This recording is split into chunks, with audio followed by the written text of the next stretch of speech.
用耳朵閱讀文字，好書伴你成長。歡迎嚟到利瑪竇中學好書解讀音頻。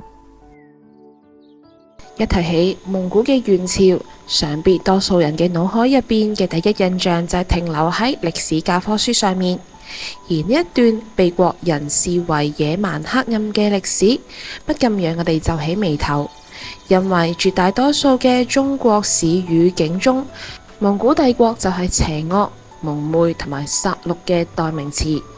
而元朝慘無人道嘅殺戮與屠城更加係史不絕書，甚至有記載稱，蒙古大軍破城之後，連貓狗等嘅牲畜亦都盡數屠戮，手段極其殘酷。另一方面，如生士大夫嘅地位被描述得同販夫走卒無異。呢一啲劣跡斑斑嘅事跡構成咗我哋腦海入邊嘅元朝，但係事實又係咪真係咁樣呢？今一次要介紹嘅書名叫做《忽必烈的挑戰：蒙古與世界史的大轉向》。呢一本書並非一般嘅蒙元史論著，而呢一本書嘅作者亦都值得重點介紹。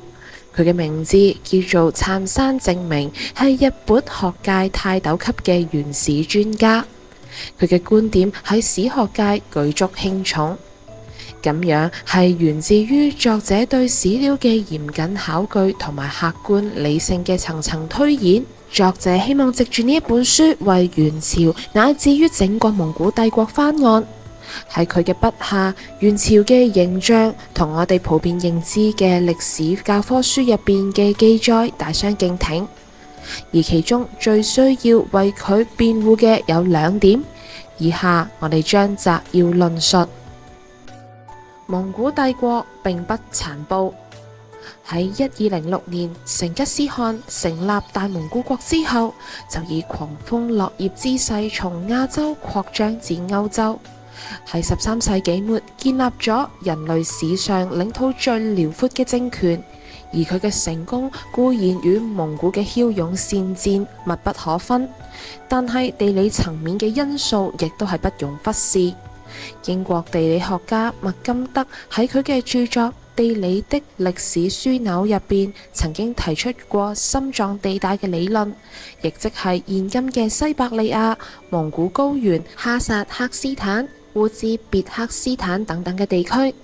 因為呢一區具有天然嘅防禦優勢同埋進攻優勢，因此其中崛起嘅游牧民族，好似匈奴、突厥以及蒙古，佢哋嘅勢力都曾經擴張至歐洲大陸嘅廣大地區，因此蒙古帝國嘅崛起與其發源地嘅地理優勢密不可分。最讓人們誤解嘅一點，無非就係蒙古民族嘅暴虐同埋屠殺。固然古代國家之間嘅征戰經常係伴隨住殺戮嘅，但係史書入邊關於蒙古軍隊滅絕人倫嘅殘暴記載，實則多有誇大。點解咁樣講呢？書入邊舉出咗以下嘅例子，好似忽必烈南征樊城與襄陽嘅時候，都係以圍城之法，兵不血刃咁樣結束戰事，並禮遇行將，予以留用。忽必烈如此柔和嘅戰爭姿態，更加使漢人爭相開城投降，最終以較少嘅代價就南宋啦。此外，喺西征途中亦都有唔少屠城嘅記載，但係只要稍為咁樣深思一下，就會發現有所矛盾。如果屠城嘅記載屬實，咁後來蒙古帝國嘅繁榮商道絡繹不絕嘅商人又從何而來呢？另一佐證就係元朝可能係中國歷史上記載執行死刑最少嘅朝代，佢嘅數量遠少於文字著稱嘅宋朝。而意大利法理學家貝卡利亞喺《論犯罪與懲罰》中深刻咁樣指出，死刑係一種政府嘅暴力，係喺度告知人民殺人係被允許嘅。唔少嘅社會學研究亦都顯示，死刑越多嘅地區，犯罪率反而會越高，手段亦都會更加殘暴。咁呢一個或者係從另一個側面反映咗元朝社會嘅相對穩定。其實呢一啲對蒙元負面嘅記載，根源係出自於中華帝國人民心中嘅懷疑之變呢一種偏向。中華一向係以天朝上國自居，但係佢被草原嘅蒙古人所征服。雖然武力上被折服，但係心理上卻係非常之抗拒嘅，而士大夫階層更甚。可想而知，史學家對於蒙古帝國嘅記載自提不起就有所偏頗，冇辦法客觀咁樣記述事實。而選擇性嘅記載，甚至加上自身嘅看法，喺某種程度上口誅筆伐，就係文人最好嘅愛國方式啦。三山證明喺書入邊用一句通俗嘅話解釋到，點解唔少嘅史書所記載嘅元朝皆係殘暴無道？咁係因為史學家希望佢係咁樣。呢一個印證咗美國歷史學家威爾杜蘭特嘅話，絕大部分嘅歷史都係估嘅，剩低落嚟嘅都係偏見。元朝係咪真係打擊讀書人呢？元朝分為4等人，呢一種概念根深蒂固喺我哋嘅認知入邊，而呢一個都成為日後詬病元朝嘅一大方面。實質上，所謂嘅4等人制，主要體現喺科舉重開之後，按照呢4個等級進行區分，進而制定相對應嘅錄取名額。蒙古統治者對人種、語言、宗教、文化嘅差異並冇太多嘅拘泥。試想想，喺蒙古帝國咁樣一個多元嘅民族、多元文化嘅帝國入邊，進行嚴格嘅種族區分，喺統治上係困難而且係低效嘅。因此，採取相對寬鬆嘅政策係更加現實嘅。另外一個最常被提及嘅，無疑就係元朝對讀書人所謂嘅打壓。所謂八娼九儒十丐，意思即係話儒生讀書人嘅地位比娼妓更加低，實則更多嘅係儒生群體自嘲之語。需要理解蒙古帝國係以忽必烈嘅元帝國為核心，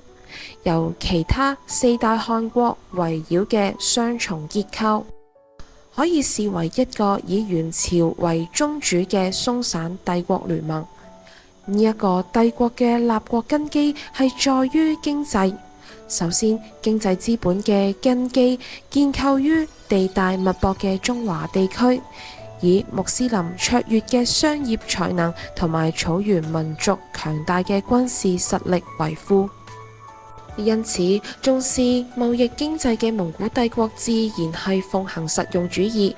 偏重師傅嘅宋朝科舉制度就不受重視啦。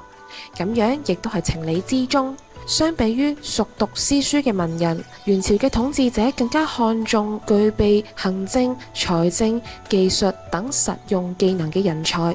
傳統儒生失去主要嘅晉身渠道，故以九儒自嘲地位低下。但係呢一個亦都帶來一個客觀嘅後果，正係由於蒙古帝國具有世界性規模嘅流通與通商，高度重視商業，中央政府收入入邊鹽專賣與商稅佔比極高，據記載可以達到總收入嘅95%。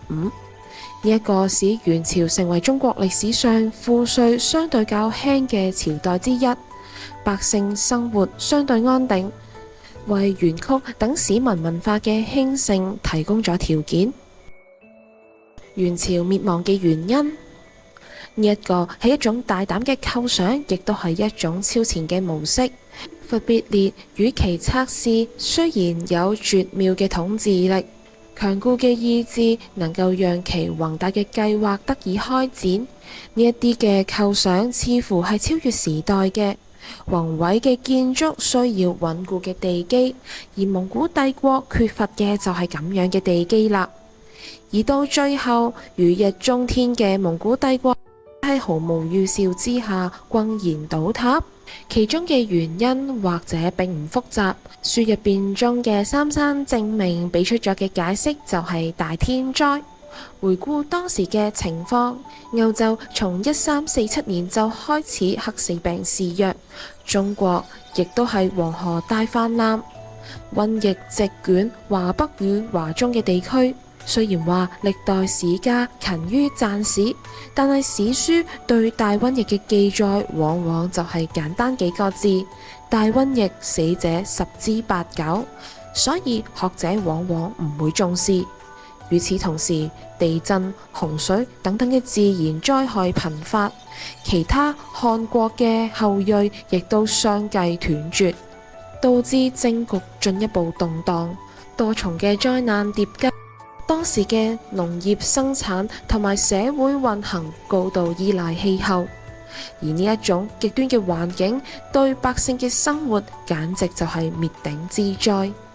因此產生改朝換代嘅想法，亦都係好自然嘅。一個朝代嘅興衰難以用單一嘅政治原因概括，儘管後人能夠以俯瞰嘅視角審視歷史，但係有時亦都需要承認，朝代與朝代間嘅更迭往往真係存在天道輪迴、氣數命途。元朝或者就好似古人所言，無百年之運。佢嘅滅亡雖然有偶然，但係亦有其內在嘅必然性。以下係呢本書嘅思維導圖，有興趣嘅話，不妨將佢保存收藏起嚟啊！今日嘅好書解讀音頻就嚟到呢度結束啦，多謝大家嘅聆聽。